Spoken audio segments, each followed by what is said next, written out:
Hey guys, welcome back to our channel. So in this video we are gonna see, what if Naruto rizzed up with Bleach girls? This is part 1, and if you want more then please leave a like, share and subscribe. Let's get in this video. Whoever said life is short obviously never had certain aspects of theirs all in order. What do you do when you've achieved everything that you've ever set out to do? Most people would say that doing such a thing would mean that it was time to rest and reflect on your life.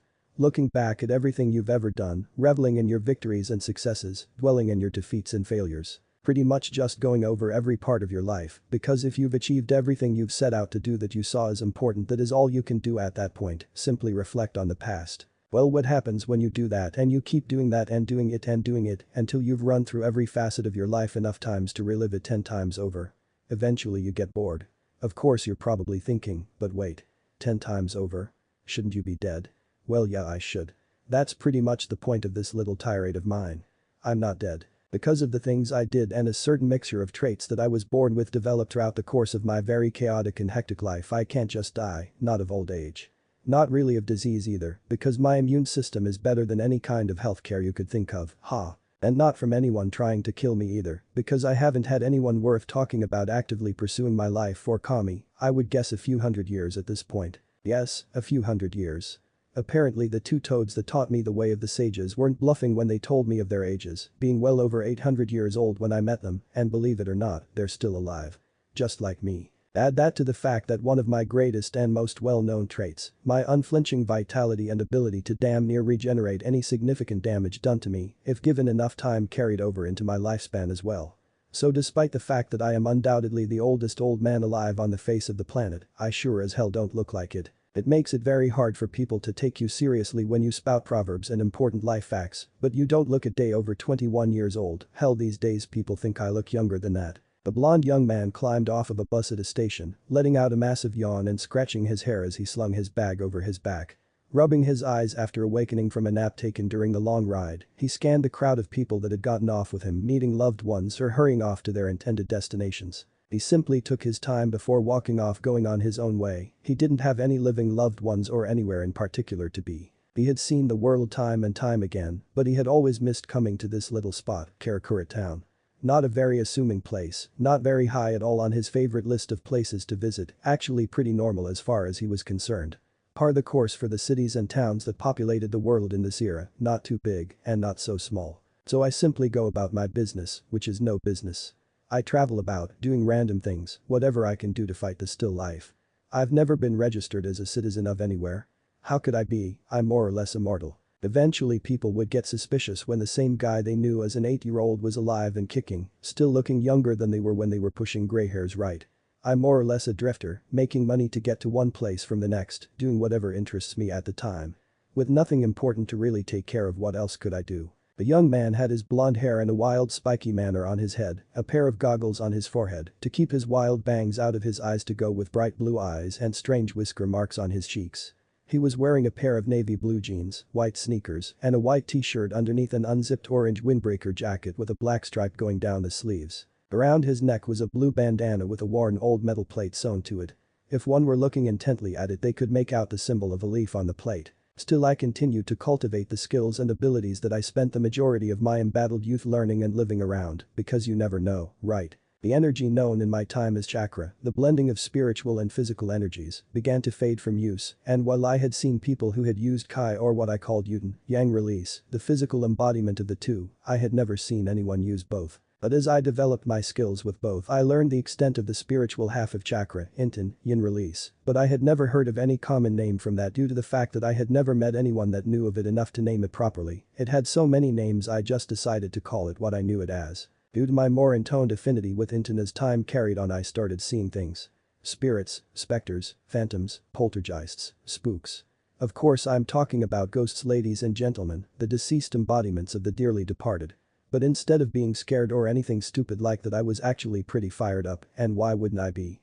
I could see dead people now. The first thing I did when I came to terms with this was hightail it as fast as I could back to the lands that my people once inhabited back in my original era and see if I could see any old haunts around from back then. Unfortunately, I had no such luck.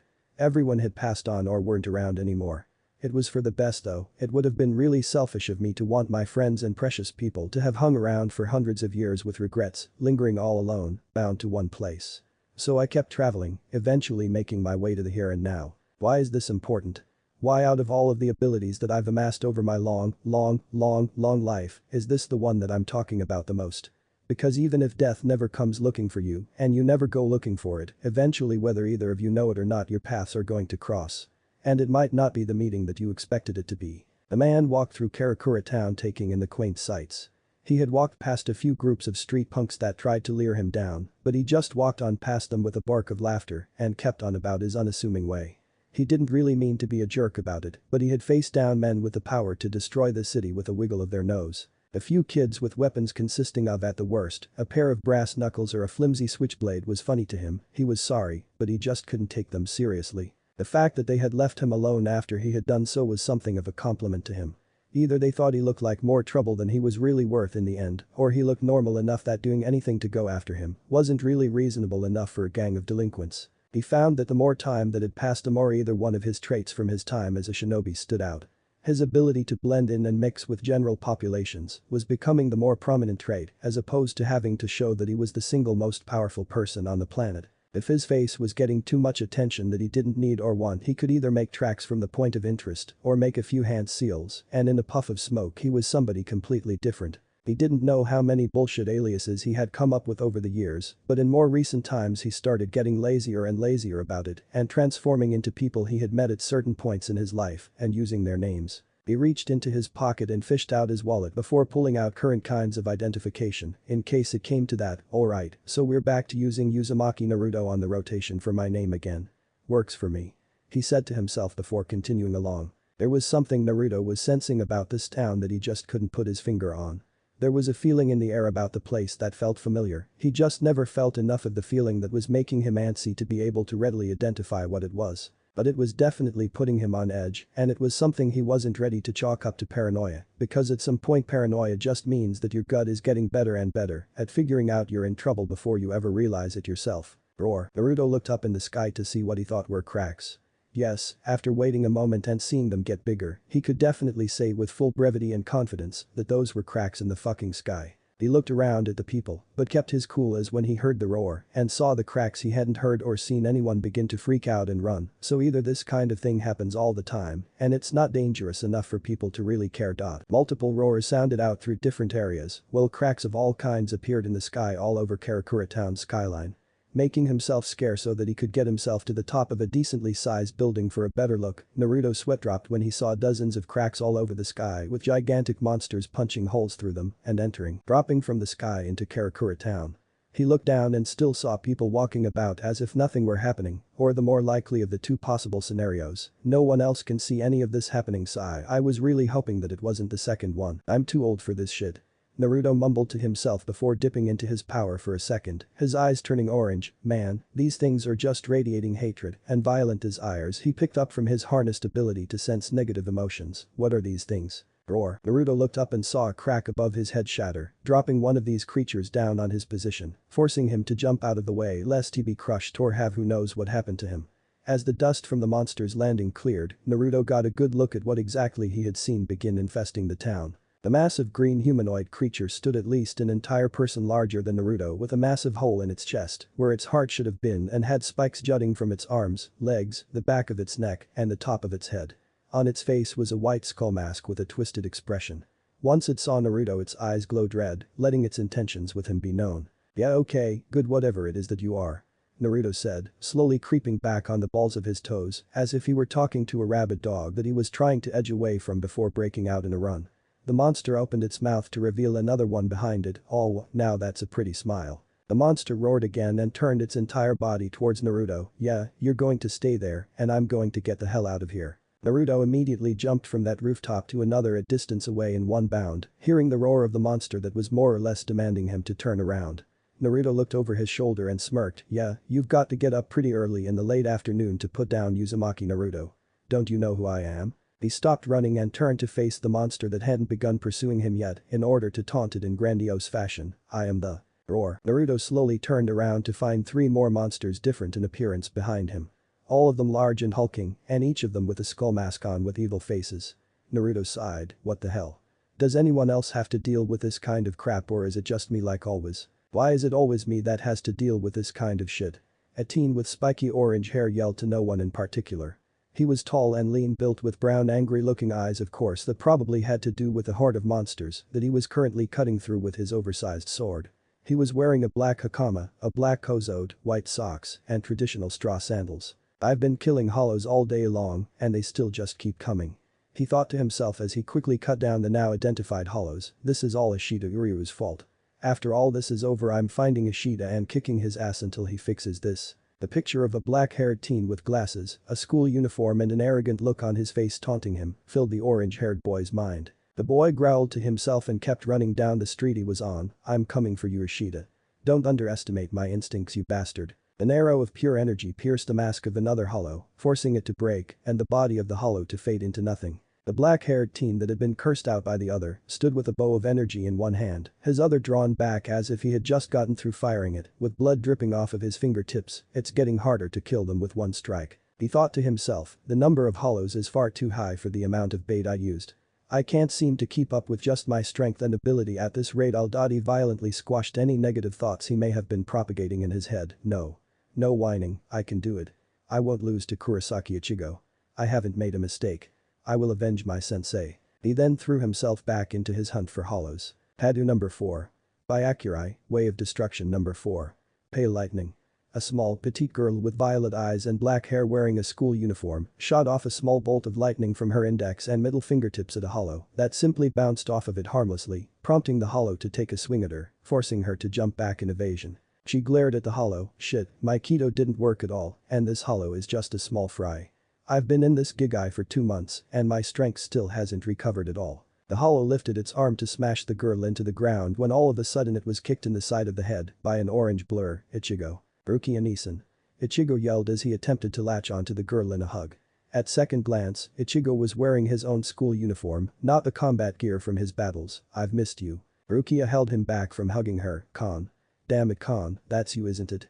She stopped him from advancing any further with her foot pushing on his face. Wait, if you're here in Ichigo's body, then that means he transformed into a Shinigami, huh? Yeah. Kon, the spirit in Ichigo's body said, I think there was something I was supposed to find you and ask about, but I can't really remember what it was. Rukia got a tick mark on her head and started mashing on Kon's head harder with her foot. Really? Well, I guess I have to help you remember, don't I? Oh, well, that's good. This place is safe at least. Both Rukia and Kon looked towards the direction of the voice to see Uryu standing there. What the hell are you talking about? Kon roared angrily at Uryu, this entire situation is your fault. You started all of this by trying to kill everyone in town, calling all of those hollows here with that bait. Rukia looked at Uryu with a mistrusting expression. I see, so this is your handiwork after all. Uryu smirked, well, a pleasure to meet you is probably what I should say. This is the first time I've spoken privately to you like this, Kichiki Rukia. He spoke next, getting Kon's attention. You there, the spirit in Kurosaki's body. You're correct when you say that I started the fight, however I won't let a single person in this town die. He said, surprising both Rukia and Kon with his conviction, even if Kurosaki Ichigo dies, I will protect the people in this town with my life. If I can't do that, then this fight has no meaning. What are you trying to prove? Rukia asked him, ignoring the hollow that Kon kicked, getting back to its feet to attack her and him again. Damn. Uryu quickly formed his bow to destroy the hollow when its head was suddenly cut off. I finally found you, you son of a bitch. Uryu turned his head and tilted his glass back onto his face properly. Kurosaki. Ichigo stood at the top of a flight of park stairs. Hey there, Ishida. With Naruto dodged another one of the hollows chasing after him. He had finally gotten sick of running and turned to fight the ones that had been after him before, but that only seemed to draw more to him, forcing him into the decision to run again. This is so stupid. Why in the hell do these things want to come and mess with me for? I just got here. Who could I have possibly pissed off to have them sick demons on me? Naruto quickly learned that the weapons he carried on him did next to nothing to these things. To even hit them, he needed to generate yin chakra to his weapons before using them. If he didn't, they would just fly on through them as if they were ghosts. His regular ninjutsu would barely leave a mark on them. The only things that were guaranteed to work out for sure were his own fists and feet. So he was pretty much fighting freaky monster ghosts. Okay, he'd bite. What were they doing coming after him? They didn't seem very pissed about him taking the others out, they just all seemed to want a piece of him for no reason. Letting his thoughts sidetrack him, Naruto let out a very unmanly shriek before jumping over a horizontal swipe of one of the hollow's tails, before landing on its head in a hard stomp that wound up cracking the mask and shattering it. Naruto stood in place as the dust settled, breathing heavily due to his impromptu combat session before turning to the sky and yelling defiantly, "What? Is that all you've got for me, a few ugly-ass horror movie rejects? Did you think that would do anything to me? I'm Uzumaki fucking Naruto in case you haven't gotten the point yet after all of these years. I could have done that in my sleep." He started walking around on the rooftop of the rather high building he had fled to in order to fight. "What else do you have for me? Come on, I honestly want to know. I've fought scarier stuff when I was 16. Of course, after he finished his anger and adrenaline-induced rant, he noticed all of the cracks in the sky, gathering to one spot in the park, where every hollow left in Karakura town began swarming towards the crack. One of the hollows swarming about broke off and flew towards Naruto, trying to devour him. Naruto grit his teeth and drew his right arm back, forming a pure black, almost translucent, orb of spiraling energy in his hand, bringing a loud suction noise from the attack. Inten. Rasengan, Yin release. Rasengan. Naruto slammed the ball into the mask of the hollow and carved straight through the middle of its body, destroying it. Letting his guard down once more, Naruto broke into a short victory dance. "The strongest men of my time trying to take over the world couldn't kill me, nature couldn't kill me, and time couldn't kill me. I'm going to solve this too. You're going to have to send the Shinigami himself to put me down for good." The sound of the sky cracking grew louder than ever before a pair of massive bony fingers peeled back the sky to reveal a gigantic skull mask with a pointy nose, bigger than any hollow Naruto had fought thus far. "Ah!" Naruto shouted angrily, stomping his foot and cursing to himself. Naruto took a deep breath and calmed himself down as he massaged his temple because of the headache this entire day was giving him. "Okay, I'll go deal with that too. Why not? I haven't gotten a place to stay while I'm here or even a bite to eat in like 16 hours, but who cares because the sky decided to rain freaky ghosts onto me for the hell of it."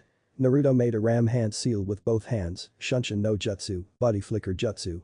His body was surrounded by a swirl of wind and leaves before he disappeared from the roof. After a moment, a black cat hopped out from behind an air conditioning unit and looked at where Naruto had once been standing before speaking in a masculine voice. It looks like Kisuke forgot someone when he was rounding those other kids up. And this one seems to know what he's doing, at least as far as the fighting aspect of it goes. After all, he didn't black out, and he's been fighting just as many hollows as the substitute Shinigami and the Quincy. The cat blinked and laughed sheepishly. "Oh right, I was supposed to help round up the spiritually aware for Kisuke, wasn't I? Oops, I'd better go catch him before I lose him for the time being." The cat ran and jumped off of the side of the building. Rukia stood staring in horror at the sky as the massive hollow pulled its way through the hole in the sky.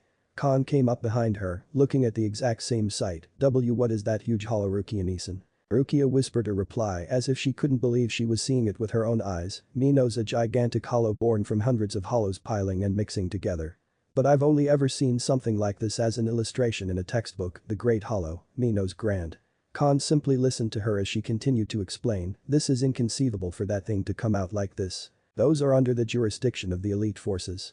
A lone Shinigami couldn't hope to oppose it." The Mino's Grand opened its mouth as multiple hollows swarmed around it and fired off a massive red blast of energy that eradicated all of the hollows caught in the range of fire.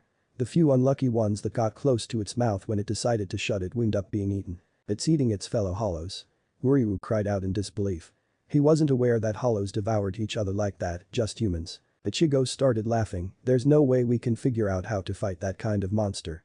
With this guy." He started swinging his massive sword around like a lunatic. "We'll cut and cut and cut and cut until we take him down for good. There's no other way." Ichigo then ran off towards the massive hollow. "Come on, Ishida. Wait, Kurosaki." Uryu cried out as he followed behind him, not wanting to be left out of the battle. Rukia saw Ichigo run past her towards the Minos, swinging his sword like a berserker. "Ichigo." Ichigo quitted. "You can't fight that thing, it'll annihilate you."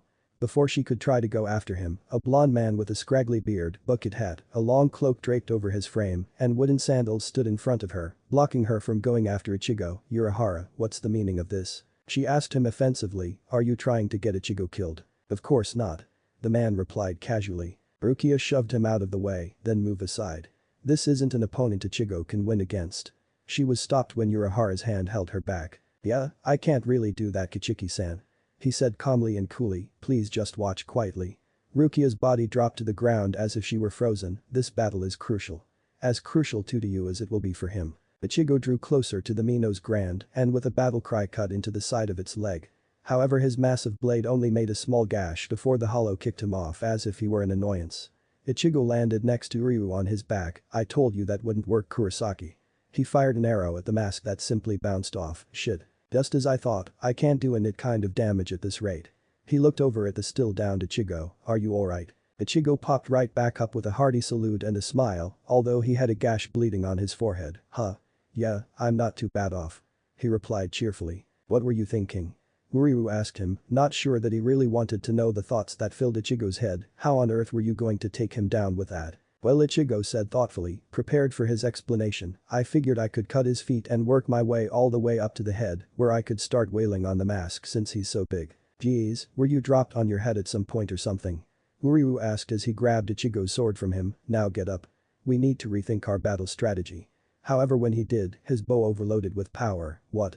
He then stared at Ichigo, who was complaining that they didn't even have a plan in the first place. No way, this is Kurosaki's Riryoku, spiritual power. If this is the amount of power he releases unconsciously. Kurosaki. Ryu got Ichigo's attention away from his own mutterings, getting him to look over at him. What do you whoa, what the hell is that? Why is your bow so huge now? That's not important. Ryu said in response, lying to Ichigo and himself unknowingly, since that was exactly what was important at the time. This may sound like a weird idea, but I know how we can beat him. But Naruto sat on a lower building surrounding the park quite a ways away from the Minos as he looked at it and tried to come up with some sort of strategy before running in and getting his ass kicked. Okay, only my yin chakra will work on this stupid thing, and I don't think that the Rasengan, yin release. Rasengan will be enough to put this giant SOB down on the first try. I only thought it was useful to me for seeing ghosts. I never thought I would have to fight them. I guess I should work on that when I get a chance if I get out of this. Naruto punched himself in the head angrily. How did the Rikido Sennin learn how to use this crap? He didn't even have anyone teaching him, and neither do I. That's why I can only use it with the Rasengan, damn it. Naruto growled to himself. Fine, he said, shutting his eyes before taking up a meditative seating position. If that's how it's going to be, then I'm totally game for it. I know exactly what to do. Naruto let the feeling of the environment's natural energy fill him. There wasn't much to work with, seeing as how he was in the middle of a city far more modernized than the ones that existed in his time, making it more difficult than before, but it would have to do for now. Beggars couldn't be choosers in this case. He cracked an eye when he felt a weight on his shoulder and saw that a black cat had perched itself there, looking at him curiously. Well, hey there, little buddy. He said with a grin, are you going to help me out with this? The cat let out a meow as if it could understand him and rubbed up against the side of his head, getting a laugh out of him. Well, that seems like a yes to me. Just hang out with me for a while, little kitty cat, while I get myself all set up for this. Naruto shut his eyes and began meditating. But Ichigo and Ryu. Okay, preparations are complete. Now we can fight him. Ryu said determinedly and confidently. Ryu had managed to form an awesomely large bow, rippling with spiritual power. How did he accomplish this instead of having a regular-sized bow? Well, you really are an idiot, aren't you? Ichigo asked. He tied Ichigo's sword to the top of his head while having Ichigo himself hold onto it and subconsciously generate power for him to use. Stop complaining. Ryu snapped at him irritably. If I stay in contact with your sword and use your Riryoku, I can shoot an unbelievably enormous arrow. Now go ahead and unleash your power. Control it and max it out. Ichigo looked at him skeptically, but I never control my Riryoku. What? Ryu said to him in pure disbelief. Don't be ridiculous, how else would you have managed to fight hollows all of this time? No clue actually. Ichigo said, completely honest, and how should I know? Controlling this stuff is like unleashing it and stopping it, right? It would be easy if I could control it like a water hose or something. If people keep saying my power is great, isn't that because I'm maxing it out all the time? That makes sense. Ryu thought to himself, but to constantly have his Riryoku maxed out all of the time and not be exhausted. What a monster. The hollow suddenly roared and opened its mouth, forming another of the red beams it had used before, taking aim at Ryu and Ichigo. Zero, Rukia said helplessly from the sidelines, it's going to use the Zero. Ichigo, run. If that thing hits you, you won't have a chance, you'll be killed. Ryu pulled his bow up to take aim. Come on, Kurosaki, this is the only way. Connect your sword to my body, Aga. He cut himself off when he saw Ichigo running at the Minos Grand once more to attack it. Where do you think you're going? The Minos Grand fired the blast at the incoming Ichigo, who lifted his oversized sword to block it. Ichigo grit his teeth and held out against the energy blast. Ryu looked on in awe as Ichigo's power began to climb. What the hell is this strong Ryatsu, spiritual pressure? Kurosaki's getting stronger. He then realized what was happening. No, he was never maxing out his power. If he had been, then eventually it would have dried out. If he can't control his power, it means he wasn't using his power to fight.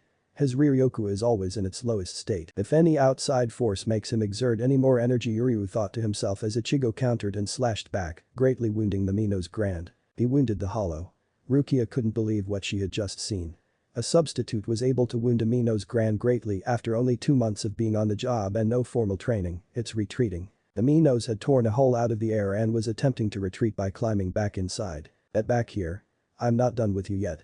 Ichigo yelled at the Minos, I still have to kick your ass. No, you don't, you gigantic ugly bastard. A voice unfamiliar to everyone in attendance called out aggressively.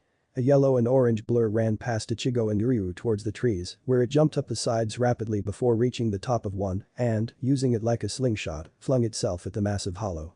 At a closer look, it was a blonde boy with an orange jacket on flying at the Minos. He formed a cross sign with his fingers in the air, forming a copy of himself, and held out his hand where the copy started generating power. Eat this.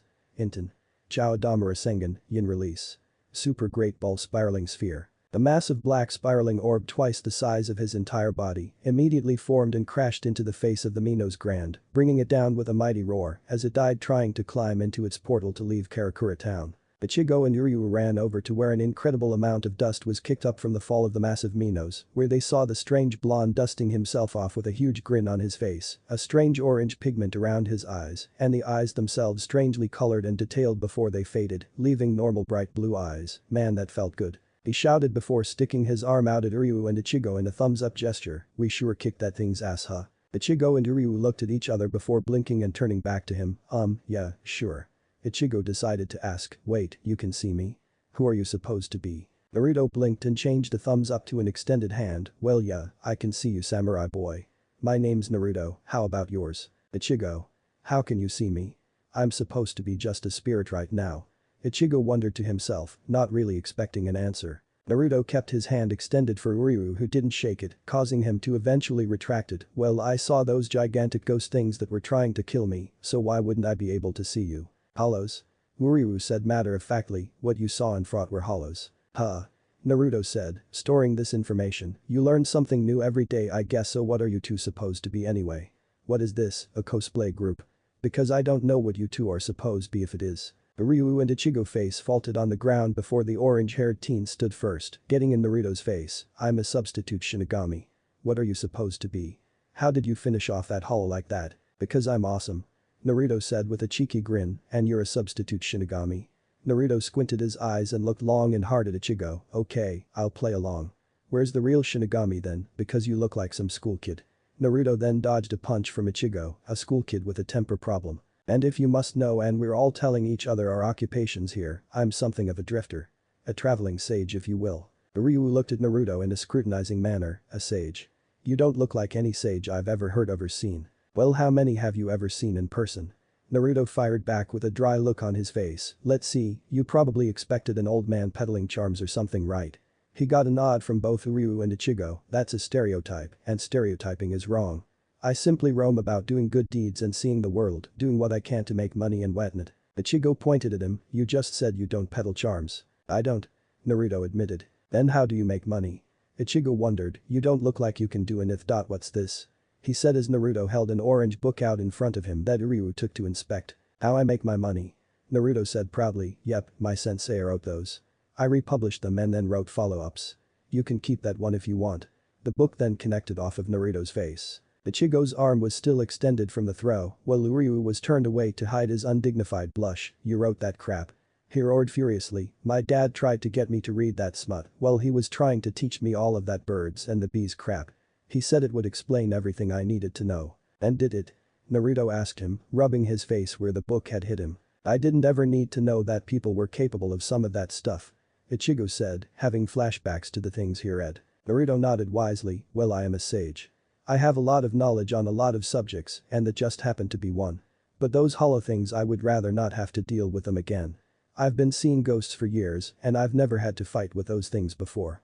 Naruto's stomach abruptly growled, ugh, I haven't eaten in an entire day. I guess I'll catch you around, Shinigami Ichigo and random guy with glasses. Ichigo tried to move to stop him, hey wait, if you're not a Shinigami or a Quincy, then what? Naruto suddenly vanished in a whirlwind of leaves, are you?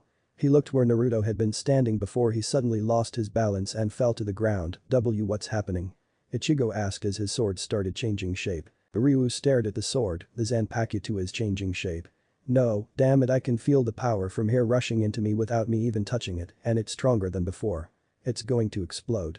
Ryu began firing arrows into the sky. I have to take Ichigo's power and stabilize it before giving it back to him until he can calm himself. Ichigo watched Ryu take his power and fire off shot after shot. Eventually his arm holding the bow started to break down from the stress put on it by overuse. "Hey, what are you doing?" Ichigo asked him. "I know what you want to do, but don't overdo it, you'll lose your arm." "Shut up, Kurosaki." Ryu yelled as he continued firing arrows, one after another. "I told you already that I hate the Shinigami. And you said it yourself, if we don't live then we won't be able to fight. So you'd better live so that I can beat you." Rukia dropped to her knees after watching the events that had transpired today. Aminos appeared and was defeated. Ichigo actually did a great job. Urahara nodded in agreement. "Yes, but that other guy that showed up is a strange one. I don't know quite what to make of him," he said to Rukia as a black cat came nearby and made eye contact with him. He grinned and pulled out a fan that he waved in front of his face. "Oh well, I guess it really doesn't matter right now. Right now I've got to fix that gigantic crack in the sky. I mean look at that thing, it's huge. All I do is own a candy shop and I'm expected to fix this mess." Rukia sweat dropped and walked away from Urahara to go find Ichigo. Naruto let out a sigh of comfort as he lay down on his hotel bed after a shower. "Man, I didn't expect to get into a fight today. Maybe I should take that as a sign and move along faster than usual. Too bad though, I kind of like this place. If it weren't for the hollow monsters that seem to swarm this place and the fake Shinigami, I'd say this place is pretty cool." Meow. Naruto turned his head towards an open window where he saw the same black cat from earlier standing on the sill, looking at him intently. "Well, hey there. I have no idea how you found me or why you would look for me, but feel free to hang out for as long as you want." He laid down on his back and looked up at the ceiling. "I've got absolutely nothing important going on, and I like animals." The cat hopped down off of the sill and made its way over to Naruto's bed, where it hopped up and lay down right next to him. "Very, very long day," he said to the cat and himself as his eyes began to close. "I can see how you would think that. Still, you did quite well." Naruto's eyes slowly opened at the sound of the deep voice inside of the room. His eyes looked around before settling on the cat next to him that had a single eye open. "Okay, I didn't sense anyone else enter this room, and no one has properly snuck up on me in forever. I also don't sense any ill intent from you, so I'm going to say that you were the one that just said that." The cat's eye rose as if it was questioning his sanity. "You don't seem surprised that a cat spoke to you," it said in the deep voice that he had heard, confirming his theory. Naruto scratched his nose. "You aren't the first talking animal I've seen before, and the fact that you didn't try to slice me up or eat me alive before you said anything makes you cool with me. Like I said, I like animals."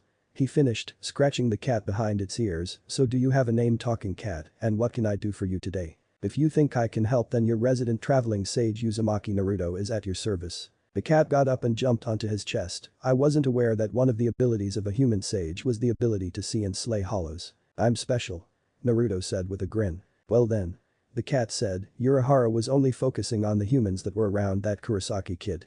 I know why he did, but he almost missed a diamond in the rough in you. My name is Uruchi, by the way." Naruto nodded, committing the name to memory. How couldn't he? It wasn't like he met talking cats everywhere he went, especially these days. "Well then Uruchi, you said something about me being a diamond in the rough. For what? Tell me." Uruchi said, "You didn't seem to really know what you were doing or what you were fighting, but you were neither surprised nor caught off guard when it came to the fighting itself. Do you know what you did? Do you?" Naruto asked back, allowing Uruchi to jump off of him so that he could sit up. "But I'll tell you what I did. I used something that humans don't acknowledge anymore called chakra. Well, not really chakra, one part of chakra. The spiritual half, yin chakra." "Chakra?" Uruchi said calmly. The cat sounded like it wanted to dispute him, but hearing that he really sounded like he knew what he talking about prompted the feline to stay quiet and let him talk. Naruto nodded. "Chakra is the combination of the physical and spiritual energies of the body. Yang chakra would be the physical portion, yin chakra would be the spiritual. I'm so in tune with my yin chakra that I could start seeing ghosts. I've never been attacked by a hollow until today though, but I am very skilled at fighting. Not so much with just the yin chakra though. He's never been attacked by a hollow before." Uruchi thought in disbelief. "Then how does he know how to fight them?" "Well, I have to tell you that what you call yin chakra has a name. It's called Riryoku." Naruto took that information in with a smile. "Riryoku, got it. I've been waiting forever to hear someone else come up with a name for yin chakra. They already renamed yang chakra. Kai is the most common name for that. But sorry, you were talking, keep going." "Thank you," Uruchi said before continuing, "but I have to say. You claim to be in tune with your Riryoku, but you don't exactly know how to use it." Naruto nodded. "However, that one attack you used on the Minos was incredible for one such as you." Uruchi saw him giving a deer in the headlights look and gave him a deadpan look in return, the giant hollow from the park. Orochi let off a sweat drop once his face registered the reference and gave a thumbs up anyway. The amount of energy output from that one attack was staggering. You use just as much Ryukyu as a lieutenant and you seem to be in incredible control of it. Lieutenant? Naruto said in a puzzled manner, lieutenant of what? Oh. Orochi replied, embarrassed at the slip, a lieutenant-level Shinigami. That's a very strong level. Naruto was now giving the cat a squinted eyes look, oh now what's with that face? That was a compliment. Naruto stared the cat down before scratching his cheek, this isn't the first time I've heard this Shinigami stuff you know. Earlier today some kid with orange hair and a big-ass sword said he was a substitute Shinigami and now you're talking about levels of Shinigami. All of this implies that there's more than one Shinigami and I only know of one. He looked around his room, lifting pillows and checking his lampshade, am I being punked? Do they even have that in this country? Orochi watched a blonde dart about, looking for hidden cameras, for a few minutes before finally speaking to him with the utmost seriousness, so how much do you actually want to know? Orochi's words stopped Naruto as he dug through the drawer provided by the hotel so that he could look at the cat, it sounds like I'm giving you a choice, but you can't just select and choose in this instance. You're already involved. You have been ever since you killed your first hollow here. Even if you don't want to know anymore, even if you don't want to listen to another word I have to say you're already involved. By now, Naruto was returning the hardened look that Orochi was giving him, something that surprised the cat greatly, but did not stop the lecture, all that's left is to deny it or embrace it, because you Uzumaki Naruto are spiritually aware, and there's nothing you can do about that now. Now you can either listen to what I have to say and accept everything that comes with it, or turn away from it, and everything that you would have found out about will still happen around you, you just won't be prepared for any of it. So will you listen, or will you send this poor helpless kitty cat out into the cold night? A sweat drop formed on Naruto's head as Orochi made it quite clear that the serious moment was over. Naruto stood, stroking his chin in thought before pacing back and forth, okay, let's weight the positives against the negatives here. Negatives would be, me getting into something that I have no earthly business learning anything about, me having to probably fight a ton more of those hollow things, me probably having to stay around here until you say I can leave once I start getting involved, me making really strong enemies, something that I've done a very good job of avoiding for a long time, mind you, and me having to learn. He let out a gulp of fear. The positives? Orochi asked him amusedly. Naruto grinned at the cat and started listing things off on his fingers, positives. I was very bored until today, I'm a nosy bastard, so I actually do want to know this stuff, I'll probably have to fight more of those hollow things anyway, no matter how I feel about it, so knowing more about what they are exactly would be great. I'll have to stay around here but on the other hand I've been very lonely for a long time and you seem like entertaining company, so I don't think I'll mind setting up shop for the time being. He saw Orochi give him a toothy grin in response, I haven't had a good fight in who knows how long, and the enemies I seem to attract well existence by and large, would be better without them. So what do you think? Orochi asked him, trying to hide excitement poorly. Naruto gave Orochi a grave look that seemed to unnerve the feline slightly, what do I think? A cat comes up to me and tries to reason me into something weird like this, and you want to know what I think? I think, he said ominously before breaking into another grin, I'm in. He extended his hand to Orochi who placed a paw in it so that they could shake. Orochi hopped down from the bed after the hand-paw shake was complete, alright then. If you are really in as you say, then I'll find you to get started later at some point. Well now that that's settled, it has been a long day like you said before and I would like to clean myself. Naruto blinked in confusion. Didn't cats usually just lick themselves and leave it at that? Well Orochi could talk like a human and he knew other creatures that bathed like humans, so why not? He replied in an unsure fashion as he walked over to his travel bag, going through his things, go ahead. Do you need anything? Or do you need me to help you out? He asked, trying to be helpful. No, that's not really necessary. Naruto's eyes snapped wide open at the sound of a female voice filling his room. But he never felt Orochi's presence leave, nor did he feel anyone else enter the room. What the hell? He turned around and got an eyeful of a dark-skinned woman with long purple hair walking into his bathroom. Oh, and she was naked as well. Orochi looked over her shoulder from the door at Naruto, who had his jaw hanging quite slacked at what he was seeing. Oh, in case you didn't know, I'm a woman. Good to know, right? She laughed when she saw Naruto nod dumbly, unable to take his eyes off of her. Thanks for the use of the shower Naruto-kun. She said in a teasing manner. Naruto simply gave her a half-hearted thumbs up while still staring at her. She shut the door behind herself and turned the shower on. Yes, Urahara might have found all of Ichigo's friends, but I've got myself an ace in the hole. Naruto stood staring at his bathroom door as the sound of water ran freely, letting him know this was definitely not a dream. It wasn't the transforming thing that shocked him, he could do that stuff himself. It was the fact that she transformed in front of him naked. Needless to say, it had been a long time for Naruto in a certain department. He wordlessly reached down into his bag and pulled out a notepad before quickly scribbling down what he had seen inside of it. This is going to sell me a million freaking copies, I swear to Kami. Hot Catwoman sneaking into the protagonist's hotel room for such and such man, I can see why Iro-Senin did this. This stuff writes itself. A small trickle of blood came from his nose. My name is Uzumaki Naruto. Age? I forget. Hometown? Kanahagakure no Sato. Never heard of it. Don't worry about it, I can guarantee that you've never heard of it. It would scare me if you actually have. Likes. Raymond, finding something cool to do, pulling pranks, coming up with cool new aliases to use, seeing if any of my old aliases are famous for anything, protecting the weak, the spots of true untainted nature that I can still find these days, freaking people out with any of my jutsu, and orange. Dislikes. The time it takes to cook ramen, I mean you'd think by now they would have fixed that and made it instantaneous, right? Fresh vegetables, people with superior attitudes for no reason, bigots, and I think spirits and overall spiritual things are starting to make their way onto this list. Shinigami, hollows, pluses, whatever you want to call them. Yeah, they're definitely working their way onto the list. My name is Uzumaki Naruto, and I have no idea what the hell is going on. After being alive for hundreds of years, learning everything I could about life and coming to terms with all of it, I am certain that I'm about to find out that I now know only one thing for sure. For all I've seen and done, for all my knowledge and experience about life, I don't know shit about death. Believe it. God damn it, I thought I'd fix that by now. Naruto found himself wandering about Karakura town, wondering when Yuruchi was going to find him. It had only been a few days since Naruto arrived abruptly in town and ended up thrown directly into the gigantic battle royale with the hollows, and he hadn't seen hide nor hair of Yuruchi since she had found her way into his hotel room and gave him a memory he was certain he wasn't going to lose for quite some time. She said she was going to explain all of this stuff to him, but so far the only thing he understood was what he deduced for himself, that hollows were just violent ghosts that ate people's souls and wanted him dead in particular because people that could see spirits were apparently something of a delicacy to them. How fun. So here he was trying to explore what he expected to be his new stomping grounds for the time being. It was a nice day, he had a full stomach from the breakfast that was served at his hotel, and he was looking for something to occupy his time until he could find Yuruchi again. For a woman that was so hot she sure was hard to find. Maybe the part about her keeping a transformation as a black cat was what made it so hard. His clones had been all over the town looking for her and didn't find anything. Hey kid. Naruto heard a shout coming from behind him, yeah, you. Blondie. You're the only blonde guy out here so you know I'm talking to you. Naruto looked around and saw the people on the street staring at him.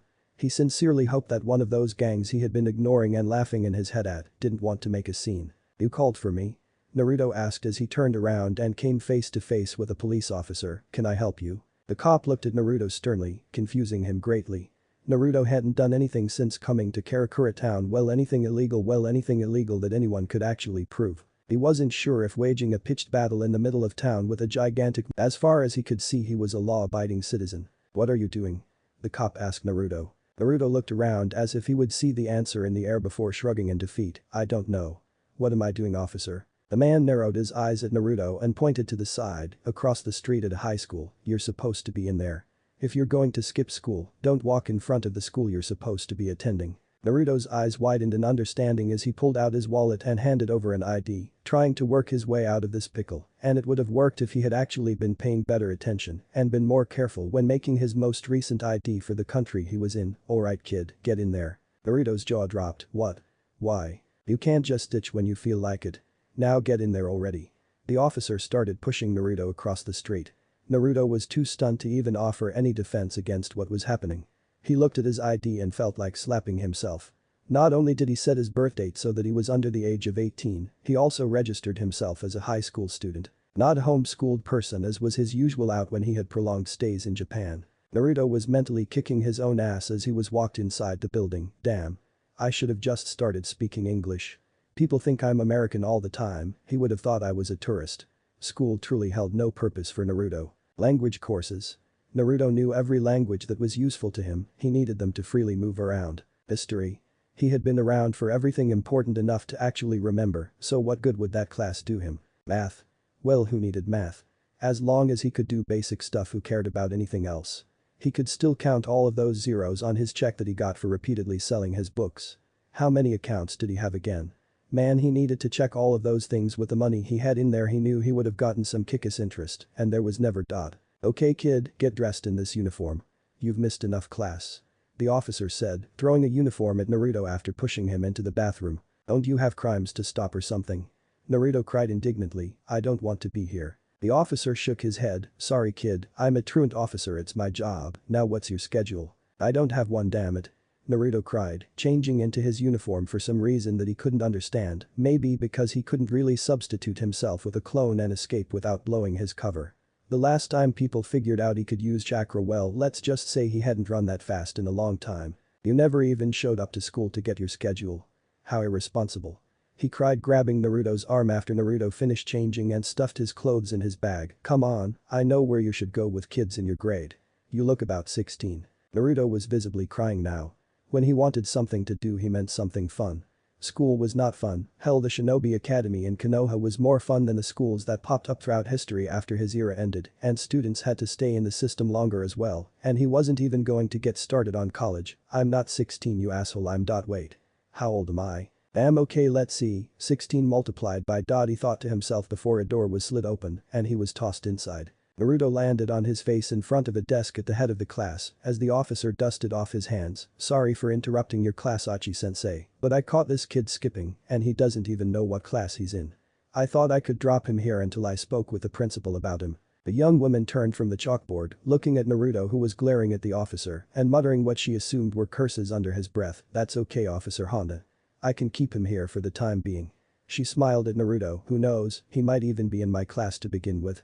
Naruto rolled his eyes and stood up off of the floor. Why don't you introduce yourself to the class? Naruto finished dusting himself off and coughed into his hand to salvage what little dignity he had left. My name is Uzumaki Naruto. Nice to meet you. One rather loud boy with shoulder-length brown hair looked at Naruto. Is that it? Come on man, you've got to tell us more than that, like how old are you, or where are you from? Or what's with those marks on your cheeks? Are they tattoos? Naruto looked at someone, shushed the boy that was identified as Kigo, and decided to humor him. Fine. I'm as old as all of you think I am. The marks on my cheeks aren't tattoos, they're birthmarks. Who the hell tattoos whiskers on their cheeks, by the way? And my hometown? I'm from a little town called None of Your Goddamn Business. A ruler smacked the side of his head abruptly. Ow. He said dully. Okay, Uzumaki-san, take a seat. Achi-sensei said to him, a tick mark on the side of her head at his use of vulgar language. That seat in the corner is vacant. Naruto shot an okay sign to the teacher and quickly made his way to his seat to allow her to continue teaching. He of course did not pay attention to a single word she said, as after this was all over he would never be caught within a square mile of the school again. Instead, he chose to look around the class and imagine his surprise when he saw two very familiar people. Two of the three people he had actually met while in Karakura town, Ichigo and kid with the glasses whose name he never got. Ichigo of course had easily registered his presence and had been looking at him alongside a smaller girl with black hair that was sitting next to him. On the other hand, Uryu was trying to ignore him and failing miserably in the process. Naruto waved cheekily at Ichigo, getting a sweat drop out of him and the girl next to him before they turned back around, leaving him to his own devices. Uzumaki-san. Naruto's attention was directed towards the board before he could attempt to find an opening to switch places with a clone and leave. Everybody kept looking at him and he couldn't find time to make a quick clone, let alone cause enough of a distraction to use it as his decoy. Could you translate the sentence on the board? Naruto looked at the sentence intended and squinted at it. To what? His question got a round of laughs from around the class, pissing him off somewhat. That was a legitimate question, he didn't know what class this was. The English, please translate it if you would. Naruto could tell that he was starting to upset the teacher by being so belligerent and decided to comply. It wasn't her fault he was stuck there, she was just doing her job. He nodded and looked at the board before flawlessly speaking in some dialect that no one had ever heard before. After realizing what he had said, he slapped his hand to his mouth. Crap. That was Old English. Stupid shifting vernacular, pick an exact dialect and stick with it. He laughed nervously and attempted again. I mean, it would be a good idea to go on a nice trip today. Achi-sensei stared at him for a moment with a questioningly tilted eyebrow before letting it slide. He did answer the question after all. Very good, Uzumaki-san. Even though you haven't been in school, you show a good amount of grasp on the language. Having dodged a bullet of sorts for the time being, Naruto decided that if he wasn't going to be doing anything anyway, he might as well be doing a form of nothing that was useful to him. Making himself completely still and drowning out everything around him, he began to meditate and try to get more in touch with Karakura town's natural energy. It didn't help much against the hollows until he started using yin chakra and needed a knockout punch, but now that he knew what worked, he could begin finding ways to develop variants to use it. How he was going to do that was anyone's guess, but he made a living off of pulling off things that people didn't think were possible. The loud ringing of a bell stirred him from his trance, and as the students filed out of the room, he noticed one thing about school that might actually make him come back in the near future. Those school uniforms for girls could be a fantastic source of research. Naruto then smirked to himself.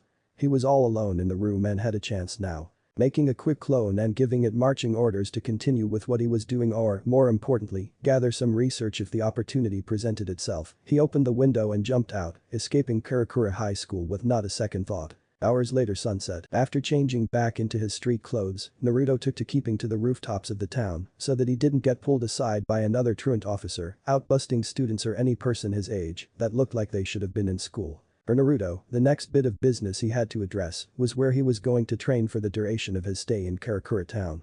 If he was going to be doing all of this hollow fighting, he needed to learn how to actually fight them. He wasn't simple enough to believe that every time something like that giant hollow Ichigo, and Ryu put down the other day showed up he could just solve everything with a Rasengan, and that would be that, nor did he believe that the hollow they fought was as strong as they got, because let's face it, his luck was simply not that good. The other day while looking for Yoruichi with his Kage Bunshin, they stumbled upon a rather promising spot that he was heading over to check out.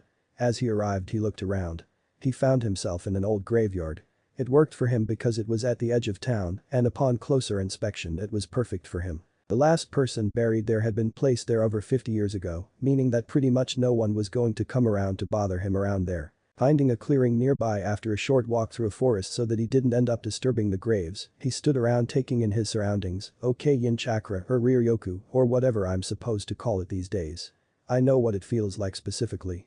Naruto said as he channeled some to his hand. For anyone else other than those that were spiritually aware watching they would have seen nothing, but to Naruto it appeared as if his hand was covered in a white ethereal glow. Now chakra is half this stuff and half physical energy.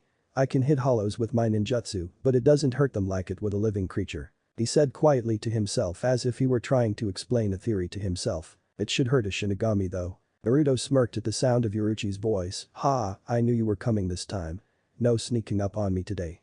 He said, turning around to face the golden-eyed woman who much to both his pleasure and disappointment was clothed this time. Her purple hair was done up in a ponytail, and she wore an orange shirt with 2 straps over the shoulders, a black shirt underneath that he could see through the neckline of her first shirt, a large beige sash around her waist, tight black pants, long beige wrist warmers, long beige leg warmers, and light brown shoes. Yoruichi walked up to Naruto with a smirk on her face. I wasn't trying this time though, was I? Naruto shook his head, maybe, but the fact remains, it has been a long time since anyone has successfully gotten the drop on Uzumaki Naruto.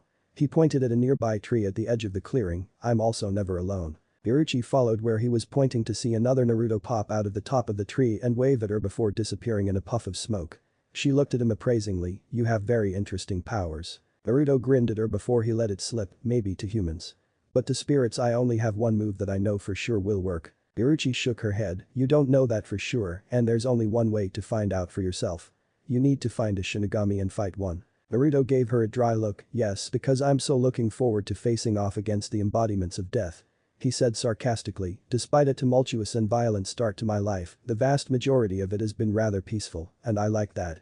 I really don't feel like going and picking a fight with the only things that I think would be up to the task of killing me. Maybe I can see if that Ichigo kid wants to go a few rounds so I can find out, but other than that I would rather not. Who said Ichigo was the only Shinigami you knew?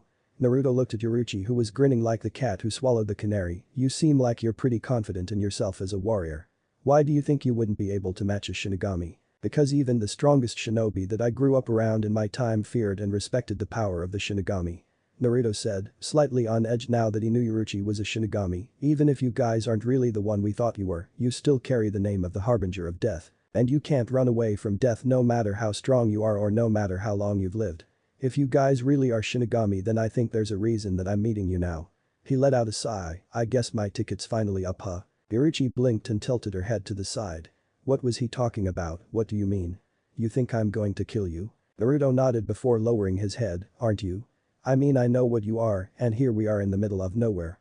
I'm not really scared or anything, I've lived long enough, but can you make it not hurt please? You think you've lived? Yoruichi was truly confused by what he was talking about. You're so stupid. Yoruichi said before slamming her fist into the side of his face. Now she really didn't look it, but Yoruichi hit hard. Very hard. He hadn't been hit nearly that hard in an uncountable number of years and almost forgot how to take a punch like that and get up, but some things you never forget and good fighters never forget things like that. Naruto peeled himself off of the side of the tree his spine had compressed against and wiped his bloody lip, looking at Yuruchi who seemed angry at him. What the hell was that for? Yuruchi shouted back at him, what the hell do you mean? You're talking like you want to die or something. I'm not going to kill you, idiot, I never was. I'm not an active Shinigami in the Gate 13. The what? Naruto stored that name in the back of his head to ask about later. Well, if you're not here to kill me, then what do you want with me? I'm going to need your help soon. Yuruchi admitted, but first we need to talk. What do you mean you've lived long enough? You're still a kid. Naruto laughed nervously, not really. I'm older than I look. So you're not 16. Yuruchi could see that. She had seen tons of people that aged gracefully in the realm of the living in her lifetime, so how old are you? 30? Naruto shook his head, starting to be entertained by this. Start multiplying. Yuruchi narrowed her eyes, I thought you said you weren't a Shinigami. Naruto shrugged, I didn't lie, I'm not. I'm immortal. He saw her looking at him as if he was lying to her face, it's very complicated. I have a very potent life force, mixed with being completely in tune with nature on a symbiotic level, mixed with the greatest immune system ever conceived and regenerative powers, mixed with having an all-powerful being stuck inside of me sleeping peacefully. All of those things combined made me unable to die by natural causes. Yuruchi couldn't find a hint of a lie or humor in anything he said, he was completely serious. So how old are you? Naruto grinned at her, how old are you? I don't feel comfortable answering that to you, Naruto Ujisen. Yuruchi replied rather passively. Naruto dug into his ear unreceptively, meh. Whatever you say, Yuruchi Abachan. He felt Yuruchi stiffen in offense at what he called her. Hey, I don't know for sure how old you are, so why can you call me that and I can't do the same? I'm pretty sure Shinigami don't die, so who knows how old you are. Yuruchi's eyes shone over in rage, I'm not that old, I'm only. She stopped as soon as she saw the teasing smirk on Naruto's face and calmed herself, and Shinigami do die, they just live far longer than humans do. Naruto quirked an eyebrow, how do spirits die? What happens after they die? He suddenly started waving his hands, actually never mind, I don't want to know. I haven't even died once yet. I don't need to find out too much before my time comes, that's bad luck. You'll think otherwise sooner rather than later. Well anyway, I'm going to be kicking your ass all day today. Yuruchi said with a wide grin. What? Naruto didn't want to fight Yuruchi. There were other physical things that he felt himself wanting to do with her, but fighting wasn't one of them. I mean, one of them might get hurt doing what he wanted to do, but it would have been the good kind of hurt. Why? Yuruchi placed her hands on her hips, because I don't know what your powers are and I need you to be ready for battle soon. Very soon. You're going to be my secret weapon and I want to make sure you're ready. I want to know exactly what you're capable of so that I know how to train you. Now get ready. She said with a smile, getting into a ready stance. Naruto backed up defensively, wait, don't I get a choice in this? Nope. Yuruchi chirped happily before blurring out of Naruto's sight. Shit, she's the fastest person I've seen in forever. Was the thought that snapped through Naruto's head like a lightning bolt as he set himself up to block a kick from Yuruchi with his right forearm. Fuck, that hurt. What's she made of? Diamonds. You blocked my kick. Yuruchi said, grinning at the prospect of possibly using more skill than she thought she would need for this fight. You either have very good reflexes, are very fast, or both. Naruto found a way to grin back through the throbbing pain in his arm. It didn't matter though, in a few seconds it would be as good as new. I'm the fastest man alive, Yuruchi. He threw her off of his arm, and I would say that my reflexes suck because I'm always taking more damage than I should. But that, he blurred from her sight, getting a pleased laugh from her before she did the same to match him. As the two clashed repeatedly all over the field, they realized something about the other. Yuruchi found that Naruto was incredibly talented in hand-to-hand. Despite not being trained in Hakuta, she found he was gleefully matching her hit for hit all across the board. She was never able to get him with any feints, and she was almost caught a few times by him due to his attacking from seemingly unpredictable angles with wild but seemingly intended patterns. Naruto blocked another high kick from Yuruchi and tried pulling her towards him to disrupt her balance until she jumped towards him and kicked with her free leg, forcing him to let go of her other one to block that one. The force of the attack drove him back and let Yuruchi land on her feet safely before coming at him with another attack of her own. Naruto's strategy devolved into him using his own speed to make her miss him when she attacked because as fast as she wasn't that much faster than him, and when moving that fast, one would get tunnel vision. As long as he didn't directly engage her and was fast enough to avoid her, he could eventually wear her down. Naruto, despite not being a hand-to-hand savant while he had been a shinobi, had lived for enough lifetimes to soak up experience fighting against more styles of combat than anyone else, period. He even ran through a phase where he would travel around challenging dojos and fighting schools just for kicks. He later slapped himself a few years back. If he had waited he could have made quite a bit of money off of fighting, but he didn't need to be that kind of famous. The point was, because he used it more than any other aspect of his abilities, and because of centuries of harnessing his skills through one way or another, Naruto could safely say that his skill with Taijutsu was neck and neck with his skill in ninjutsu. Orochi watched Naruto slip her attacks and evade her. Even when she was subconsciously stepping up her speed, how does a regular human get so fast? I've never heard of anything like this in my entire life. I actually have to start stepping it up here. She thought when she felt the air from one of Naruto's counter punches rip past her head. Naruto doubled over when Orochi deposited her elbow into his belly. Before he could retaliate, he ended up taking a hard kick to the side of his head, sending him tumbling along the ground. What the fuck just happened? Did she flip a switch or what? Orochi bent over to look down on Naruto. The way I was moving so fast is called shunpo, flash steps, a speed technique that a lot of Shinigami know. I haven't used it in quite some while though. No human eye can keep up with it, so don't feel bad. It took me quite a while to actually get you, I had to take more steps to reach you. I guess I'm out of practice. Naruto spun to his feet with a whirlwind of a kick that got Orochi to jump back. I haven't had to use this in forever. I hope you aren't as rusty as you think you are, Orochi, because you're not the only one with a speed technique. My dad had one faster than your move, way faster, but I could never master it. I still can't, so I found my own way to outclass people with speed. I never really used it in a fight though, no one was around that needed me to try it on. Orochi's eyes widened. You're just a human and you can move even faster than this. What kind of mortal are you supposed to be? Naruto wiped the scuff marks off of his face. How good of an eye do the Shinigami keep watch on the world? Orochi felt no harm in answering his question. We're not gods. We simply keep the balance of souls by escorting those that have trouble passing on to the Soul Society, as well as protect the world of the living from hollows. We don't interfere anything unless it would disrupt the balance of souls, but that hasn't happened on a wide scale in about 1200 years, most of the time the problems solve themselves. The last potential event, not counting the Quincy incident 200 years ago, occurred over 500 years ago and was solved before anyone could even begin to mobilize anything to check it out. Naruto laughed, yeah, because I was the one that solved them. I've been the one settling all of that stuff, Orochi. And the older I got the better I became at handling mortal business, it's clockwork now for me. You Shinigami need to be paying me a retainer.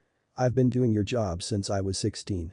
Hell, if that's part of your job then I might as well be a Shinigami myself. Orochi gaped at him before snapping at him angrily, damn it, how old are you? You're being really cryptic and anal about this. Naruto chuckled, why don't cut me open and count the rings? You'll be here all day. I've always been there. Doing my best to keep the peace or at the very least help peace along from the shadows. Do you want an example?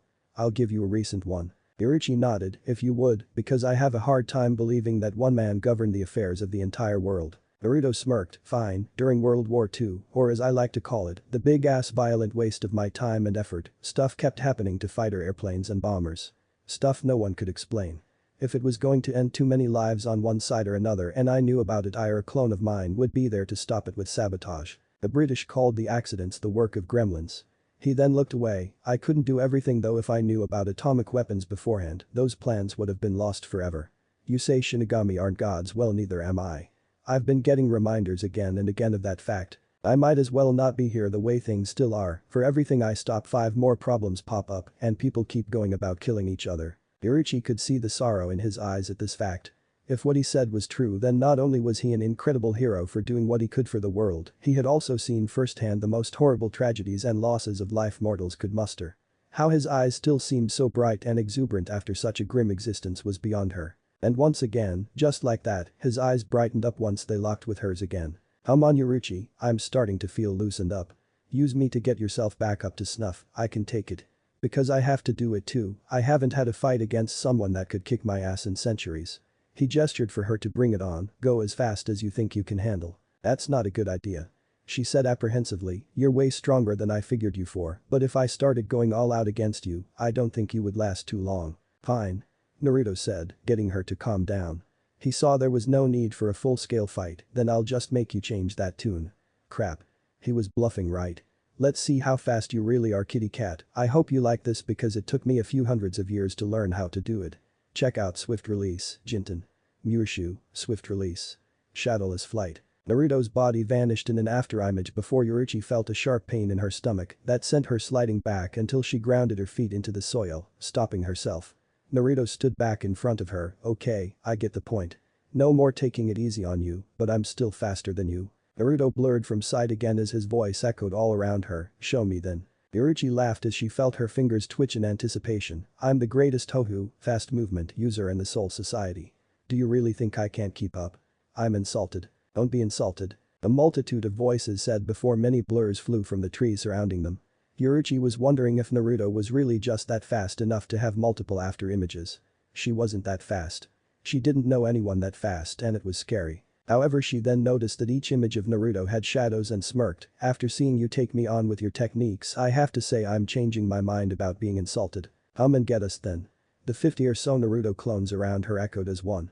They soon would wish that they hadn't, as many of them were destroyed before they even knew what had hit them. The others lasted just long enough to marvel at how fast Yuruchi could be, as the stationary copies only saw Yuruchi stop long enough in motion after beating a clone with pure physical combat and moving on to the next in less than the blink of an eye. The field was filled with smoke as she finished beating all of his clones. I hope the real you wasn't in there because I might have killed you if you were. Naruto appeared back in front of her with a huge grin on his face. Okay, you're still faster than me. I was dodging and switching places with my clones all through that and still barely got away.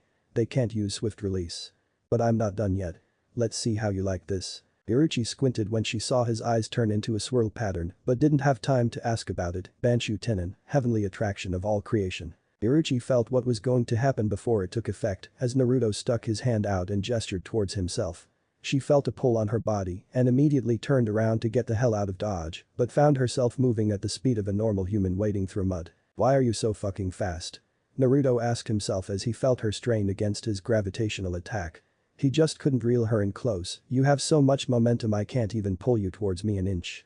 On the contrary, for all of the chakra he was pumping out just to get his attack to stay active, she was actually gaining ground away from him. He eventually let go of Yuruchi and let her dart off so fast he only heard a crack of air and saw nothing, but after hearing the groan of a tree and seeing a heavy footprint on it, he could guess what she was going to do next and prepared himself accordingly. Come on, how high did you jump?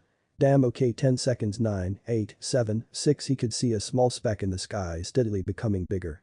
Even if he dodged, the amount of force she would generate would destroy the area and he wasn't having that happen. He didn't feel like looking for a new place to train that had this much nature abound. He liked this place, thus he hunkered down and prepared for the worst. -5, 4, 3, 2. He could see the intent look on her face as she hurtled from the sky with her leg up and ready for a heel drop. -1, 0. Shinra Tensei, heavenly subjugation of the omnipresent god. Yuruchi almost lost control when Naruto let her go from his attraction technique, but she quickly recovered and decided to actually use that momentum for something, to kick off of a tree and take him out. If she had just jumped back off of the tree at Naruto it would have given out, so she used it to jump into the air. Even if he moved he would still wind up getting caught with something unless he was a coward and would flee the entire clearing altogether in order to avoid it, and as she guessed, he did not. He simply stood there with a frantic look on his face, as if he were waiting for something. Then he shouted his attack. All of Yuruchi's speed and combined momentum clashed with Naruto's outward gravity attack. How much force did he generate with his maneuver? Well, it was incredibly focused on just her, but the force behind it clashing with the force of her kicking power ended up blowing the tree leaves all about as if they were the center of a hurricane. Any longer and the trees would begin coming out of the ground by their roots. Yuruchi and Naruto bounced away from one another due to the conflicting forces. Naruto found himself smashed firmly into a human-sized hole in the ground. Yuruchi on the other hand was flung high back into the air, tumbling in a corkscrew motion until landing on her feet looking at the hole that Naruto had neatly deposited himself in. She winced sharply as she stood back up straight from her landing crouch. That was really rough on my legs. I can't remember ever kicking anything harder than that, but it was pure gravitational pressure. Naruto pulled himself out of the hole slowly, covered in dirt and rocks, and staggered slightly on his feet in front of Yuruchi. I hate using the Rinnegan. It fucking gives me migraines from hell. His nose started bleeding steadily. Crap. He said right before vomiting on the ground and dropping to his knees. Yuruchi ran over to him to find him on all fours breathing heavily. Are you alright? Naruto took multiple deep breaths before looking up at her, the blood from his nose done leaking. Yeah, fine. I'm just very rusty. I haven't used swift release or any of my special Rinnegan techniques in forever. Using the Rinnegan without using Sage Mode is a killer. You could have gone further? Yuruchi asked in a disbelieving voice. Naruto nodded and sat back on his knees to look at her properly. You could have too. Don't patronize me. I can see when people are stronger than they want me to see. You did just enough to keep pace with me. Yuruchi smiled guiltily. Well, I couldn't just start shooting Kidu all over the field. I might just end up killing my secret weapon before I even see what he's capable of. Besides, you don't need to see any of my aces yet, they aren't exactly meant for friendly competition. Likewise. Naruto said before rolling over to the side to avoid falling out in his puke. Kami, I'm so out of shape, the effects of not having your life threatened on a regular basis I assume. He looked up at the sky and the dark sky of nightfall in a tired manner before kicking his legs to his chest and springing to his feet. Okay, let's keep going. I'm ready when you are. We're done. Yoruichi said happily, we already know that your techniques can work on a Shinigami. Your attacks hurt. And you kept pace with me. Granted that wasn't full speed and I'm out of practice, being in a cat body for 100 years will do that to you, but it was still extremely impressive. All you need is to get back into shape and you're just as strong as I need you to be. Wait. Naruto said in response, that didn't prove anything. All I used on you were my Kage Bunshin which I already knew could hit you, as long as they could see you, my hand-to-hand skills, and a few of my gravity techniques. Everything I used I was sure would work. I still have a laundry list of moves that I'm not sure about and I don't feel like testing them out in the field just to find out that they crapped out on me. Yoruichi looked at him thoughtfully, she was amazed that he still had more moves, but the chance of them not working being high was a chance she didn't feel willing to take. She also needed to ensure that he was ready for when the time came and she needed him, which she assumed would be sooner rather than later. I'll tell you what. Can you meet me somewhere tomorrow? Naruto nodded and took a card that she handed him, reading out the words to himself, Urahara shop. Hey Yoruichi, why do yo? He stopped when he looked up and found that she was gone. Goddamn, she's fast. And now it's raining great. He said to himself as a downpour started. Tucking the card into his pocket and checking around for Yoruichi once more, he made a few hand seals, Shunshin no Jutsu, body flicker jutsu. He then vanished in a whirlwind of leaves. They came for Rukia. They came for her and it was all his fault. He had to get in her way, he had to take her powers, and now she was in trouble because of it. He couldn't even stop the one sent to take her. That one guy was so fast he cut right through him before he even knew what happened. As if he weren't even there. He wasn't strong enough to save her, and now he was going to die. No pain. Damn it, am I really dead? I guess that's why I don't feel any pain. Now that I think about it, my body is starting to feel warmer, it's really warm. Ichigo opened his eyes to come face to face with a large mustachioed man in glasses. Oh, you're getting goosebumps, what a relief. Ichigo screamed in complete and utter horror and pushed against the man's face as he was hovering over inside of a futon, too close. Get out of my face. The man seemed to ignore Ichigo's discomfort in exchange for calling Urahara in the room. I know who you are, you're with that Jetabashi, sandals and hat guy, so why the hell are you in bed with me? He eventually shoved him off and sat up, clutching at his body in pain, which he found to be shirtless and bandaged. Ugh, I'm not dead. How? He asked himself before looking around. Wait, this isn't even my house. Where the hell am I? Well Tess, I was right, you're awake. You shouldn't be moving around, Ichigo-san. Your injury isn't fully healed. Urahara said to him, a fan open and in front of his face, if you keep moving around you can die. Ichigo watched him walk closer, so I guess this must be your house. Urahara snapped his fan shut suddenly, correct. You saved me, Ichigo said in a dejected manner. Urahara pointed at himself in a faux offended fashion, what's with that tone? The way you're talking is like I did something wrong. Ichigo's attention suddenly snapped to something else as he remembered someone else there at the scene of his defeat. Wait, Ryu. Tell me he's alive too, is he here? Urahara shook his head, he's already gone. He lost a lot of blood, but his injury wasn't vital. Even if I just left him lying there he wouldn't have died for another 2 days, so I just treated his injury on the spot. A smirk came to the strange man's face, come to think of it, when he left he was worried about you. Ichigo scoffed as he touched at all of the bandages on his body, yeah right. It's true. Urahara said offhandedly, I even told him to rest here for a moment, and do you want to know what he said? Thank you for tending to me, however I am fine. Instead I believe you should treat Ichigo. The reason being, because right now the only one that can beat those bastards is not me. Please heal Ichigo because the only one who can save Rukia is him. Ichigo remember Rukia willingly going with them through that strange portal back to her realm. Only me? What does he expect me to do? He snapped, Rukia's already back at the Soul Society, how can I follow her there? How the hell could I rescue her? There's no way. Urahara stayed silent and let him get his pent-up frustrations out in one go before he finally decided to speak. Do you really think that there's no other way to get to the Soul Society? He asked cryptically. Ichigo's head snapped in his direction immediately, there is a way. Tell me how. How do I do it? Holding up one finger that stopped him, Urahara began to explain, of course I'll tell you, but under one condition. Starting now, for 10 days, you're going to be learning how to properly fight with me. That didn't sit too well with Ichigo at all, you're telling me to fucking train. I don't have time for that. You don't know when Rukia is going to be executed. I should try getting there as fast as possible. Urahara sighed and slammed the tip of his cane onto Ichigo's forehead, driving him back down onto the bedding. The point I'm trying to make to you here is that you will die if you go there as you are. There is no maybe, there is no doubt. You will be slaughtered. He said, deadly serious, getting a shiver out of Ichigo at his tone. I let you fight them the last time on purpose. I thought you would get the picture if you fought them and saw for yourself. With your current skill you will die the second they realize what's going on. You're weak. Stop being such a child, saying you're going in to rescue Rukia. Don't use other people as an excuse to go getting yourself killed. Ichigo saw the utter serious look in Urahara's eyes and heard the edge in his voice when he stood up, letting Ichigo go. The Soul Society usually gives a month-long grace period maximum in a convict's execution, same for Rukia-san. We would be taking 10 days, just to mess with you in particular. Ichigo's eye twitched at this goofball still trying to razz him while acting serious. It will take 7 days to open the door that will take you there, so after you arrive in the Soul Society, you still have 13 days. Plenty of time. Ichigo stayed silent for a long time before finally speaking up. Will I really get stronger in just 10 days? Of course. Urahara answered with a sly grin as his bucket hat shaded his eyes. If you truly want to save Rukia, that is. A strong will is stronger than steel. If your determination is anything less than full bore, then don't even bother going. For 10 days can you seriously be determined to fight and give it your all? Ichigo scratched his head. Well, if I don't do it, no one will. He gave Urahara a determined look. I guess I don't have a choice, let's give it a try. Excellent. Urahara said, leaving the room. We'll start tomorrow. I need to fix up some medicine so that you don't drop dead in the middle of the training, but I do want you to go to school tomorrow as well. It's the last day after all. Not letting Ichigo ask him how he knew that, he immediately left the room and walked down the hall. So you're going to go ahead and send him? Yoruichi, in cat form, asked him once Urahara walked past her. You do know that the chances of him pulling this off are slim and none. Don't you? Urahara grinned at the cat from behind his fan. What's the fun in life without taking a few chances every now and then? Besides, he'll do fine with some polish, and we'll do that once I get him his powers back. You're going to send those kids with him as well, aren't you?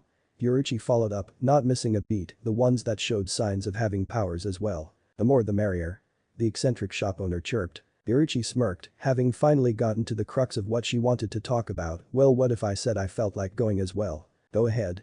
Urahara replied heartily, if you're feeling a little homesick you might as well go on and head back for a bit when it's going to be nutty for sure anyway. And I wanted to take someone with me.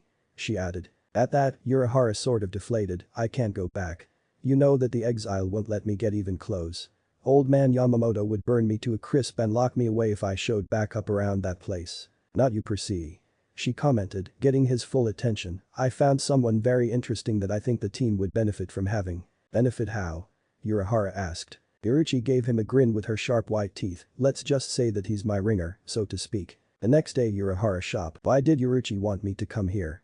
Naruto said to himself as he stood out in front of the plain-looking shop. Hey mister, are you going to buy something or are you just going to stand outside looking stupid all day? Loitering is illegal, you know. A young boy with red hair said snottily from the porch of the store. Naruto gave the kid a dry look. I don't even know what this place sells, so I don't know yet. Is there someone named Yoruichi around here? This person might be in cat form, for the sake of reference. He said with a completely straight face. The girl, the boy's age, with black hair and a calm look about her that had been sweeping the porch, looked up at him. Oh, I can go see if they're here, mister, just wait for a moment. Naruto nodded and smiled at the girl. Thank you very much. Can I get your name, sweetheart? The girl started walking towards the door to the shop and turned to face him. My name is Yoruru, sir, and this is Jinta. I'll be back in a moment. Who are you, by the way, so that I can relay the message? Naruto grinned at her. Uzumaki Naruto, the immortal sage of toads, balance, and the shinobi arts. Yoruru bowed to him quickly and went inside to find someone to help him out, leaving Naruto and Jinta outside by themselves, the small boy glaring at him. Can I help you, kid? You don't look very tough. Or like a sage. Aren't sages old men or something? Jinta said to Naruto abruptly. Naruto grinned at him. Kid, I am older than you could possibly imagine. Do not get me started, but you do remind me of someone from a long time ago. And I'm tougher than you, that's all that really matters right now. You think so, huh? Jinta said before pulling a large Kanabu out of seemingly nowhere and swinging it at Naruto. Jinta home run. He shouted as he felt his attack connect. Jinta, why are you beating a log to death with your weapon? Jinta turned around to see Urahara standing in the doorway with Yoruru and Yoruichi in cat form. What are you talking about? I hit some stupid blonde guy that kept saying he was a sage. Urahara grinned and pointed. Jinta followed his finger and had his eyes bulge in disbelief when he saw a log that had been smashed up on the ground. What? But where is the other guy? Naruto appeared outside of the shop's property with a grin on his face, and the next generation of suckers learns the value of the log. Kawarami no jutsu, substitution jutsu, will never die. How did you do that? Jinta roared at him, and where did you get the log? Naruto walked back over to everyone else, clutching his chest in a vulnerable manner. The log comes from the heart. When you feel the pull, you just know what it is by instinct and let the log take you to the sweet, sweet sanctuary of safety. He then smirked at Jinta, and I did it because I can, because I'm awesome, because I'm Uzumaki Naruto, and you'd better recognize that. Uzumaki Naruto? Urahara cut him off right there, is that really your name? Naruto looked at him blankly and gave him a nod, prompting Urahara to scream like a girl and run back inside of the store. Naruto looked at everyone else outside who were just as confused as he was. After a few moments, Urahara came back outside. I need you to sign these.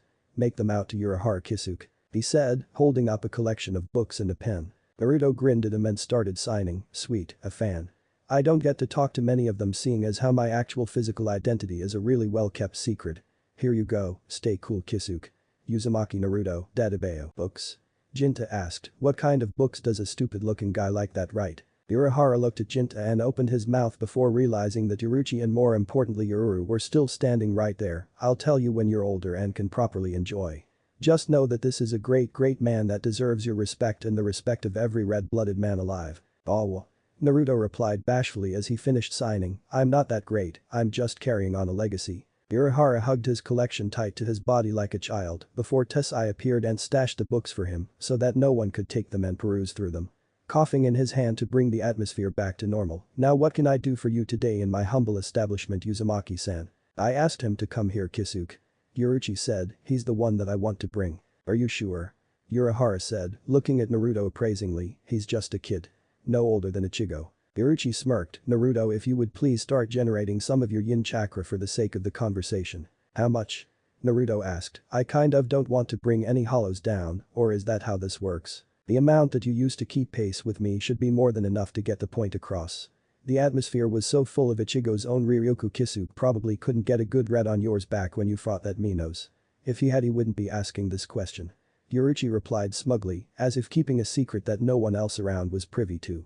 Naruto shrugged, you're the boss, air cat air whatever. He said before beginning to focus. The eyes of Jinta and Ururu immediately widened once they felt the power exuding from Naruto, sorry if it takes a while to get it all going. I'm used to channeling all of my chakra. Splitting it is something I'm not really used to yet so bear with me if you don't mind, I know this isn't much, but I'll get the rest going. He doesn't think this is much. Urahara wondered as he held his fan in front of his face, if that's the case then he should have as much in his system as Ichigo does in theory, and he seems to be able to control it unlike him. That's all I need to see. Urahara replied, stopping Naruto from generating any more. Naruto stopped and looked at Urahara, but that wasn't nearly what I was using when me and Uruchi started going faster. I can still do more. Urahara smirked and waved his fan, yes, but I think that's all my helpers can take at the moment. He said, pointing at a panting Jinta and a shell-shocked Ururu, you kind of caught them off guard on that one. Sorry kids.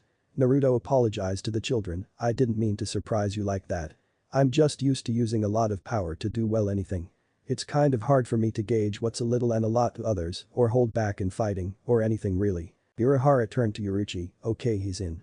You can take your boy toy to the Soul Society when I send Ichigo. Wait, hold on a second. Naruto cut in, I don't know what's going on, but what about the Ichigo guy, and what the hell is a Soul Society? One very long explanation later, Naruto sat inside of Urahara's shop around a table with the others. After giving him the crash course of things he needed to know about spirits they caught him up on what was currently going on, so you're telling me that the Rukia chick is another Shinigami, and she was taken back to the Soul Society to be executed just for giving Ichigo the power to save his family from a hollow in her stead. In addition to that you're going to have the boy wonder himself lead a team that he doesn't even know about yet to go and get her back. Pretty much. Urahara replied as Ururu walked in and set down tea for everyone, so are you in or what? Naruto's eye twitched, you want me to go to the place where dead souls go, fight not just one, not just two, not even a baker's dozen, but an entire army's worth of shiny fucking gami, an idea that I'm still just getting used to mind you, with a bunch of baby-faced brats, most of which haven't the faintest idea of what it really means to be in a fight for their lives. Yes. Urahara and Uruchi replied in unison. Naruto let out a deep breath to calm himself and lifted one hand, this is another one of those choices that isn't really a choice is it? On one hand if I go, chances are that I will be killed and then killed again in a horrible and brutal fashion because they are not going to just leave my soul to roam up there after killing me only once. I will be on edge for however long we're there, and I will probably die trying to get everyone out in one piece once everything goes to hell, because I have a hero's complex that I have cultivated over a countless number of years of good deeds. He then lifted the other one and began counterbalancing them. On the other hand, if I don't go then they most certainly will die, since none of them have the faintest idea of how to infiltrate a home of the blind and deaf, let alone a military stronghold. I will feel guilty for the entire month because of the story you told me about the Rukia girl, and will feel even guiltier that I let those poor kids die, and I will miss out on my chance to be one of the few living humans to have actually seen death itself firsthand and come back to gloat about the tale. And?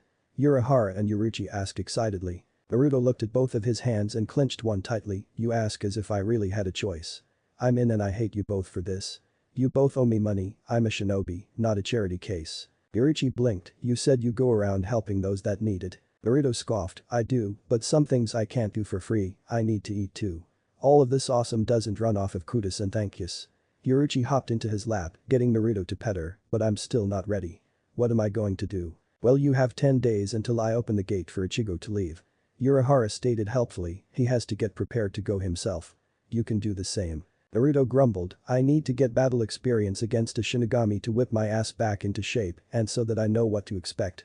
You won't let me fight Ichigo, I'm sure of that. Because you would tear him apart like a jackal on raw meat as he is now.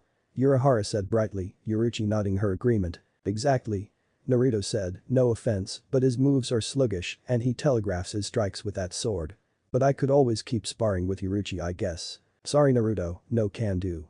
She said, hopping out of his lap, leaving him in shock. You're already ready as far as I saw, and if what you told me is true, and I have some others to get ready. The kids that will be assisting Ichigo need guidance to learn to use their powers. So what the hell am I going to do?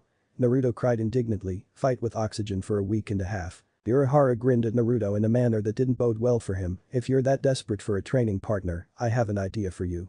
All it requires out of you is an open mind and unbreakable balls of steel. Yuruchi seems to have high belief in you, so why not? Naruto blinked at him before responding, those two things have categorized my entire life from day one. What do you want me to do? Urahara started writing something down, nothing much, just go here and say this.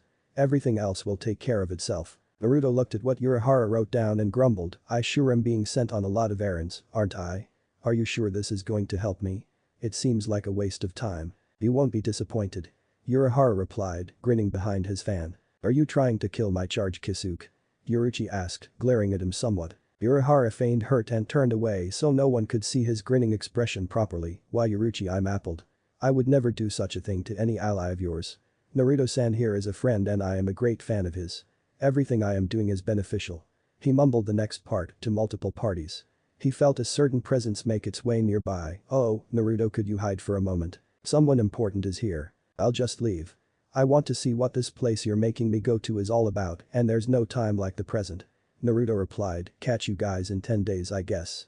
He said before disappearing in a swirl of leaves. Ginta palmed his face, stupid idiot, now I'll have to sweep that up. Yuruchi looked at the trail Naruto left, I think I should leave as well.